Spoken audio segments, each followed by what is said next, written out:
Have you ever stopped to think what cause and effect actually is? Say if a close friend were to die by a gunshot, is the gun really the cause? What is there to say that there is not some underlying condition that would cause their death regardless whether a gun is involved or not? As long as that condition is fulfilled, they may die by car, train, or some other external wound. And if that is the case, how would you go about finding that condition, the actual cause? What if by changing that problem, an even bigger problem arises? Then to live without guilt, you have to solve that problem as well, repeating the same time period again and again and again, unsure if the cause is actually in your control. And if it is, do you think your mind is capable of handling the endless repetition? With the weathering of your mental state, how willing are you to find it? That perfect world where solving one problem doesn't lead to another. How willing are you to find Steins Gate?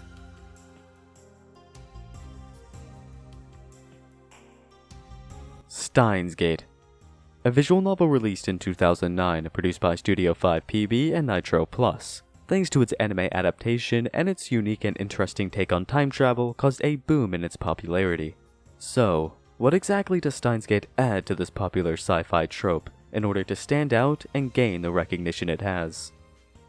The story of Steins Gate follows Chunibyo college student Okabe Rintaro, a self-proclaimed mad scientist spouting delusions of destroying the world's ruling structure and being chased down by an unknown organization. Within the town of Akihabara is the Future Gadget Lab, a makeshift lab where Okabe and his friends make many unique products. While messing with the settings of a microwave, they were able to produce a phenomenon of time travel, but not in the usual sense. During a time travel conference which Okabe and his childhood friend Shina Mayuri went to, finds a well-known genius, Masae Kurisu, dead. While in a state of distress, Okabe escapes, and while in the crowded streets of Akihabara, messages his close friend Daru, for only a few seconds later, to find himself in the once packed streets to be completely desolate. Time passes, only to find out that the message he sent Daru was received 1 week from before the time he sent it, as well as the genius Masae Kurisu alive. Bewildered at the current situation he finds himself in, his delusions soon make their way into reality. Steins Gate is a prime example of a slow starter. The first 15 to 20 hours involve setting up the characters, explanations of time travel and theories, and various experiments using the Future Gadget Lab's own unorthodox time machine, dubbed the Microwave-a-phone. The Microwave-a-phone is an accidental gadget the lab produced and is able to send a message with a limited amount of characters to the past. They use this device to safely figure out the conditions to get it to work and the caveats within this system. But whenever they send a message to the past, only Okabe can remember the results. As Okabe recruits new members into the lab and experiments, the lab gains a better understanding of what they are doing. But as soon as they begin to hack the mysterious organization known as CERN to get their experimental data on time travel, the pacing speeds up in terms of a tonal shift and their time travel progression. What seems like a peaceful slice of life quickly turns into a dreadful and depressing thriller. The introduction of the latter half is implemented so intricately, those small and fleeting moments of horror sprinkled within the first half finally catch up, making this massive tonal shift naturally fall into place. Okabe is in a situation he can't do much about. He tries again and again and again, but it all seems hopeless. This state of Okabe drives this later half, wondering how he will solve this predicament while also uncovering the hidden secrets about the world he lives in and the people around him.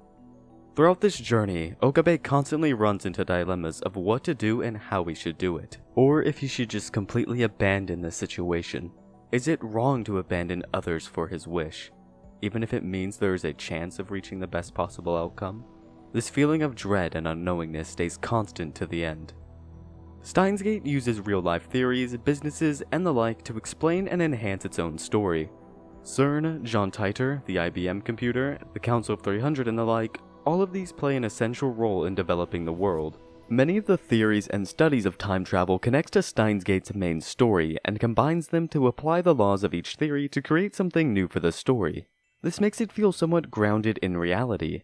You know this is fiction, but you can't help to think, what if? The main aspect that drives the viewer's interest throughout the narrative is the well-constructed mystery. Every major plot point and answer is vaguely hinted at throughout the entirety of the story. What can seem like an inconsequential statement or action could be the biggest clue in uncovering something significant. Questions fill your mind of how and why did certain things happen. The concept of cause and effect takes a big role within the themes of the story. One which at first appears to be a minor change can largely affect the life of Okabe and the world around him. Discovering exactly how that small change led up to be something major is something Steins Gate delves deep into. It covers the basis so well, everything about how and why perfectly gets tied into the main story thread by the end of it. Steins Gate doesn't have a normal visual novel route system, but does have multiple endings. There are a total of 6 endings, one for Suzuha, Ferris, Ruka, Mayuri, Kurisu, and the true end. These endings aren't decided by normal choices, but are decided by the replies you give people on the phone. You will get messages as you progress that allow you to learn about certain characters, and responding to certain messages in a certain way will give a true ending flag. I do recommend looking up a guide, as these messages and responses you have to give are extremely obscure and easy to miss. So if you don't save properly, without a skip scene option, you will waste a lot of time skipping through countless strings of text. However, I recommend going through each ending. Each end involves Okabe adopting a certain mentality, which really shows how grave his situation is. Some are bittersweet, others are disturbing and bleak. Either way, every single one is worth experiencing. The endings aren't the only thing to look out for, as either ignoring what you are supposed to do or by calling someone at the right time can give you an extra scene that can develop certain characters. The people involved in this predicament is what makes this experience as enjoyable as it is. Everyone in the cast has something going for them, whether it's as comic relief, relatability, the mystery behind them, or a combination of these elements. No matter who is on screen or who you are learning about, there is always enjoyment to be found. Whether it's to progress the story, or if it's just a group talking and killing time, it is always enjoyable. Whenever it's just the characters hanging out in the lab, their actions and conversations conveys how close they are. Their personalities bounce off of each other so well that helps get you past the first half of the story. The structure and events of the story allows for every character within to be fleshed out, except for a couple. You learn their motivations, who they really are, and why they became the person they are when you first meet them. You see many different sides of them that wouldn't be possible unless you were able to go back in time. This is especially true for the main protagonist, Okabe Rintaro. Due to the events he has witnessed, you can see the effects of his experiences slowly begin to change him. He not only has to live with the trauma, but has to see the cause of it many times over. In the end, he is hardly the same person. Near the end, he reflects on his past behavior, adding insight as to why he took on that persona. Not only the persona, but who he is as a person, and why he became the person he is currently. He learns many lessons throughout the seemingly infinite 2 to 4 days. While you can see the changes of Okabe, this isn't as true for the other characters. As only Okabe can retain his memories when going back in time, some of the other characters don't really have a chance to change throughout. But because of the story's nature, it allows the viewer and Okabe to learn more than they should about the other lab members. You see Okabe's interactions with them and how that changes them in that particular scenario. This adds multiple layers of realism into each character, even if they have cartoony or cliché traits. If you don't like someone's outward personality, once their character arc is over, it can greatly sway your opinion of them in many ways. It may be respect or pity, but it will definitely change. The art style within the visual novel takes on a unique style. The characters and backgrounds are visually pleasing. The character designs have this faint grainy effect on them, which works for both major tones of the story. It fits into the light-hearted, comedy-centered scenes in the beginning, and adds much emotion to the dreary scenes of the later half. Of course, the anime goes with a more generic style, but it still stands out with the character designs. The art in the anime can perfectly set the atmosphere, and there is a lot of well-directed visual presentation to represent many scenes throughout the 24-episode period. Alongside the art, the soundtrack is there to blend with it and create the perfect atmosphere for the situation. There are beautiful tracks that can make the present relaxing, depressing, or tense in just a matter of a second. Throughout all the many tracks, the main theme, Gate of Steiner, is one that stands out beyond them. Throughout the course of the series, you begin to hear different variations of this track, and once you realize what it is, can bring in an abundance of emotions. The opening themes for the visual novels are absolutely stunning in both the music and visual presentation, though I do recommend skipping over them as there are quite a lot of spoilers in the opening. Even though you may not get what they mean at first, as you get farther in, you will soon find out without actually reaching that particular scene. The anime opening, Hacking to the Gate, is outstanding. The stunning metaphorical visuals and the catchy theme makes it one of the most memorable anime openings. For how you should experience it is up to your own preference. The visual novel is a lot longer, so it does build more attachment to the characters, making the latter half hold much more emotional impact. The anime is a lot faster by cutting out a lot of unnecessary scenes to keep the story from stagnating for too long.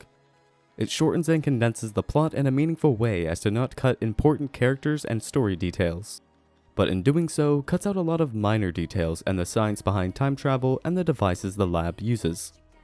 The visual novel also has a tip menu that can help you understand the many unfamiliar terms that may pop up. Because the visual novel is in first person, you see the world and events happen through Okabe's perspective. It is interesting to see his thought process and what his true thoughts are, but isn't needed to understand his character and actions. Go into the anime if you want a faster, simplified version of the story, if you're not a big fan of reading, or if you don't want to spend a large amount of time to find out if this is something you would enjoy or not. Go into the visual novel if you want a more detailed and fleshed out version of the story, or if you want to get the most out of the series as possible. You can experience either without missing out too much on the story and its characters. I would recommend watching the anime, and if at some point you know this series is going to be something you are definitely going to enjoy, jump straight into the visual novel, preferably by the major story shift. Overall, I don't think it's a stretch to call Steins Gate one of the best thought out and enjoyable time travel stories of all time. Just lower your suspension of belief, since this is a time travel story after all. I give the Steins Gate visual novel an 8.63 out of 10, and give the Steins Gate anime an 8.2. The cons involve a slow setup of 15 to 20 hours in the visual novel, or about 11 to 12 episodes of the anime. While it was very few, there were some characters that lacked proper development, and while dealing with multiple worlds and time travel, the story can get convoluted at times. But where Steins Gate shines, it overshadows its faults. The beautifully written and thought out narrative, interesting and for the most part fleshed out characters, well constructed and conclusive mystery, tone defining art, and a memorable soundtrack to go with it, all make this a standout experience. Steins Gate is one of those series that is close to perfect. I haven't read Zero yet, but I will shortly, and I can't wait to see how it expands on this part of the series. The Steins Gate visual novel is available for PC, Xbox 360, and PS3. The Elite version is available for PC, PS4, and Nintendo Switch, or you can watch the anime on Funimation and Hulu. My next video will be a review of Kara no Kyokai. Thanks for watching. Later.